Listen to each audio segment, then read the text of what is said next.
The crime define YouTube channel में आपका स्वागत है। और मैं बता दूं कि आप अंग्रेज़ों के ज़माने के कानून में अब बदलाव आ चुका है।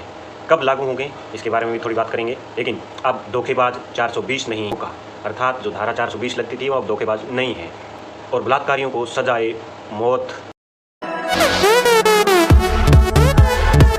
आईपीसी, सीआरपीसी और एविडेंस एक्ट में नया रूप शामिल हो गया है। कब लागू होंगे इसके बारे में बात करते हैं और डिटेल से जानते हैं कि सीआरपीसी, आईपीसी और एविडेंस एक्ट में क्या क्या बदलाव हुआ है और क्या क्या संभावित बदलाव होने वाले हैं।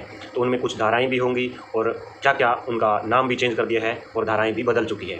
तो जानते हैं इस वीडियो में। अब तक आपने यदि चैनल को सब्सक्राइब नहीं किया है तो दोस्तों आपका हमारे यूट्यूब चैनल में आपका स्वागत है और आप जल्दी से जल्दी सब्सक्राइब का बटन दबाएं और लाइक शेयर करना मत भूलिए, क्योंकि ये जानकारी प्रत्येक व्यक्ति को ज़रूरी है। क्या जल्द मिलेगा न्याय? अब इन धाराओं के साथ नए बिल में संशोधन हुआ है। न्यायपालिका में बहुत कुछ बदलाव हुआ है, इनके बारे में बात करते हैं।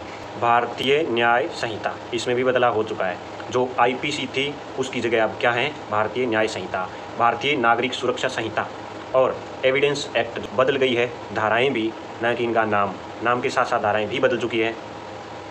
देशद्रोह के साथ अंग्रेज़ों के कानूनों का होगा खात्मा। नए कानून में कितना बदलाव हुआ है? ये बदलाव होने के बाद में बहुत सी मुश्किलें सामना करनी पड़ती है, अर्थात कुछ धाराएं ऐसी हैं जो याद करनी पड़ती है। अमूमन हम उनको याद करते हैं और जानते हैं उनके बारे में और उनको याद रखना पड़ता है। अब उनमें बदलाव हो गया है और जब ये लागू हो जाएगा तब अपने इसमें और कठिनाई का सामना करना पड़ेगा। कौन सी धारा गलत न लग जाए, किस तरीके की धारा में कौन सा संशोधन होगा। जो पेंडिंग केस है उनके बारे में भी बहुत कुछ सोचना और समझना होगा। तो इसके साथ इसमें बहुत कुछ बदलाव हुआ है। अब देखो, आईपीसी अर्थात जो इंडियन पेनल कोड था वो अब हो चुका है भारतीय न्याय संहिता। इंग्लिश में भी यही है, भारतीय न्याय संहिता। और नंबर 2 पर बदलाव है सीआरपीसी में, यानी क्रिमिनल प्रोसीजर जो कोड था, जो अंग्रेज़ों के ज़माने का था सीआरपीसी, वो अब हो चुका है भारतीय नागरिक सुरक्षा संहिता। भारतीय नागरिक सुरक्षा संहिता, यह भी इंग्लिश का ही, जो अपने व्हाट्सएप लैंग्वेज लिखते हैं जो इंग्लिश में, वही है सेम। और नंबर 3 में सबसे बड़ा बदलाव है इंडियन एविडेंस एक्ट जो था वो अब हो चुका है भारतीय साक्ष्य बिल। इंग्लिश में भी इसी रूप में लिखा जाएगा, भारतीय साक्ष्य bill. Hey, y'all, come look at this. अब इनमें कौन कौन सी चीज़ें शामिल हुई है उनके बारे में बात करते हैं और कुछ बात करेंगे कि जो धाराएं भी बदली हैं उनमें कौन कौन सी धाराएं बदल चुकी है उनके बारे में विस्तार से बात करेंगे। पहचान छुपाकर शारीरिक संबंध बनाना अब गैर कानूनी होगा। देखा आपने लापरवाही का नतीजा है। अर्थात इसको अपन समझ सकते हैं, जो लव जिहाद का मामला चलता था कुछ संबंधित उनमें भी शामिल किया गया है, इनकी उनके अनुसार शामिल किया गया है। औरत का चक्कर बाबू भैया, औरत का चक्कर बहुत बेकार। कि आतंकवाद के खिलाफ नए कानून में मौत की सजा का प्रावधान है। म्यूजिक 16 साल से कम उम्र के लिए नाबालिग से रेप के लिए एक अलग कानून बन चुका है। और मॉब लिंचिंग अर्थात भीड़ के द्वारा किसी व्यक्ति को मार दिया जाता है तो उसके लिए एक अलग धारा, अलग, जो भीड़ के सदस्यों द्वारा मारा गया है उन सदस्यों को मौत की सजा का प्रावधान किया गया है। अगली बात करता हूँ, अपराध चाहे कहीं भी हो, पूरे ऑल इंडिया में अपराध कहीं भी हो और उसकी एफआईआर होती है वो कहीं भी करवाई जा सकती है। इसका सीधा सीधा मतलब ये समझ सकते हैं कि सब सिस्टम, भारतीय जितनी पुलिस है वो सब की सब ऑनलाइन एक साथ जुड़ सकती है, एक स्टेट से दूसरे स्टेट के साथ जुड़ जाएगी और तभी ये संभव हो पाएगा कि उसका कहीं भी ट्रायल किया जा सकता है और एफआईआर होने के बाद में। और नेक्स्ट बात करते हैं, जब एफआईआर हो सकती है तो तलाशी और जब्ती भी होगी। अपराध के लिए जो भी अपराधी होगा तो उसकी तलाशी या अपराध को जानने के लिए तलाशी लेंगे, जब्ती करेंगे, कुछ चीज़ें होती हैं, तो उसी समय उसका वीडियोग्राफी अनिवार्य होगा, यह नए कानून के तहत।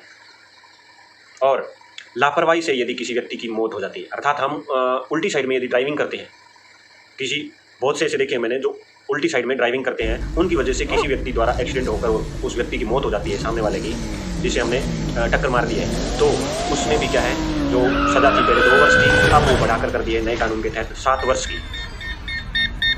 म्यूजिक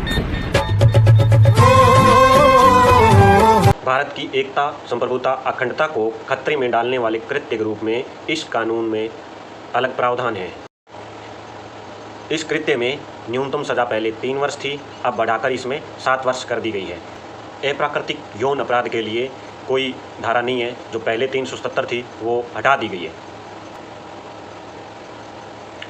नए कानून में गैंगरेप के मामले में मौत की सजा का प्रावधान है। देखा आपने लापरवाही का नतीजा है। भारतीय न्याय संहिता के अंतर्गत जो राजद्रोह और देशद्रोह के कानून को पूरी तरह समाप्त कर दिया गया है, इसे स्पष्ट परिभाषित भी किया गया है। सेडिशनल लॉ अर्थात जो आईपीसी धारा 124A के तहत था, राजद्रोह कानून वह खत्म कर दिया गया है, क्योंकि भारतीयों को दबाने के लिए अंग्रेज़ों द्वारा राजद्रोह का आरोप लगाया जाता था। और अब हम भारतीय स्वतंत्र हैं, तो हमारी सरकार हमें किसी भी प्रकार से दबा नहीं सकती, क्योंकि वह अंग्रेज़ों के ज़माने का कानून था कि हमें कभी भी इस आज़ादी से मुक्ति ना मिले, इसलिए राजद्रोह का केस लगाया जाता था। Oh my God! यदि कोई व्यक्ति घोटाला करके विदेश भाग जाए, जैसे नीरव मोदी है और अन्य इस तरह के बहुत से व्यक्ति हैं जो रईसजादे हैं और घोटाला करके धोखाधड़ी करके किसी मामले के किसी कंपनी से विदेश भाग जाते हैं, अब उन पर मामला चलेगा और नए कानून के तहत उनके ऊपर सज़ा का प्रावधान भी है। और यदि 7 साल से अधिक की सज़ा किसी मामले में अपराधी को दी गई है तो उस पर फॉरेंसिक जांच बैठाई जाएगी। ये नए कानून के तहत हैं। गलत पहचान बताकर किया गया यौन शोषण अपराध की श्रेणी में होगा। वैवाहिक बलात्कार को नए कानून के तहत अपराध की श्रेणी में नहीं लाया जाएगा। और यदि किसी व्यक्ति पर केस दर्ज हुआ है, FIR दर्ज हो चुकी है, तो 90 दिनों के अंदर चार्जशीट दाखिल होगी, अर्थात मामले में कौन कौन सी धाराएं लगेगी यह पुख्ता करनी होगी। और अब बात करते हैं जो धाराएं बदली हैं उनकी। हत्या के लिए अब धारा 302 नहीं होगी, अब धारा लगेगी 101। धोखाधड़ी 420 का मामला होता था, यानी धोखेबाज अब 420 नहीं होगा, तो अब नई धारा के साथ वो होगा 316। अपहरण के मामले में 362 लगाई जाती थी और अब लगेगी धारा 135। बलात्कार 375 और 376 के अंतर्गत आता था और वह अब आएगा धारा 63 के अंतर्गत 63, सेक्शन 63। सामूहिक बलात्कार जो 376 के अंतर्गत आता था वह अब आएगा धारा 70 यानी 70 के तहत। और छिनौती यानी किसी के छीना झपटी की जाए, और वह 356 से अब 302 में आ चुकी है। और दहेज हत्या 304 भी था, वो अब आ चुका है धारा 799 में। भीड़ भाड़ हंगामा करना पर पहले लगती थी 144 की धारा 144 अर्थात जो कर्फ्यू की बात की थी वो, और अब वहाँ लगेगी 187 अर्थात 187। मानहानि 499 और 500 सेक्शन के अंतर्गत था और अब इसे बदल कर दिया गया है 354 के तहत। राजद्रोह कानून धारा 124A था और अब इसे बदलकर 150 के अंतर्गत डिफाइन कर दिया गया है। देश विरोधी गतिविधियाँ 121A के तहत था पहले और अब बदलकर इसे कर दिया गया है 146 में। देश के खिलाफ षड्यंत्र करना 121 था, धारा 145 में कन्वर्ट कर दिया गया है। आत्महत्या के लिए उकसाना 306 था और अब इसे बढ़ाकर कर दिया गया है, बदलकर कर दिया गया 106 में। ये था आज का पोस्ट और इसी तरह की सूचना आगे आपको प्राप्त होती रहेगी। आप वीडियो को शेयर और लाइक करते रहें और सब्सक्राइब करना मत भूलिए। जय हिंद, जय भारत।